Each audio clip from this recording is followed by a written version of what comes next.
विविधता की हार्दिक शुभकामनाएं। जैव विविधता का मतलब तो आप सब लोग जानते हैं कि हमारे जैव विविधता क्या है। पेड़ पौधे हैं, जंगल है, नदियां हैं, पशु पक्षी हैं, तितलियां हैं, इन सबका संरक्षण। यदि ये रहे तो हम भी रहेंगे।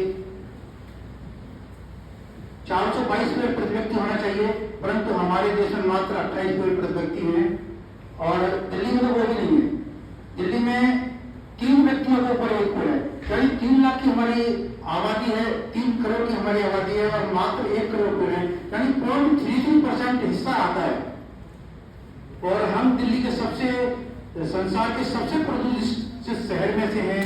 तो इसके लिए हमें करना क्या है, यह सोच करके मैंने 20 अगस्त 2019 को एक उद्यान बनाया। उस उद्यान का नाम केशव उद्यान 01 रखा।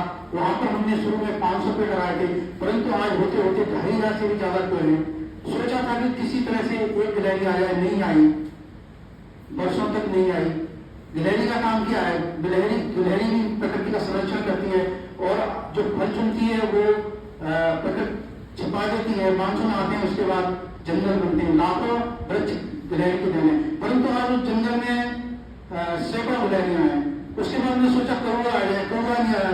कौवा स्वच्छता का खिलाड़ी है, सारा गला नाश खाता है। और सबसे बड़ी बात यह है कि जितने पीपल बरगद के पेड़ है सारे कौवे की देन है। अगर कौवा उनके बीजों को खाता है, बीज करता है, तभी हमारे पीपल बरगद के गोल्डन के पेड़ बनते हैं। तो प्रकृति की चीजों में कितना इन सब की जरूरी है। आज उस जंगल में सैकड़ों कौवे हैं।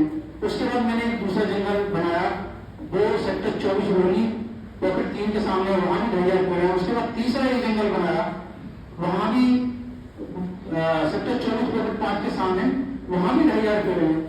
उसके बाद 5 विश्व पर्यावरण दिवस 2025 वो हमने एक जंगल बनाया, वहां पर हमने 2100 पेड़ लगाए थे, परंतु आज 5 लाख से भी ज्यादा पेड़ है। इस तरीके से हम अब तक 60,000 पेड़ लगा चुके हैं और 16 जंगल बना चुके हैं।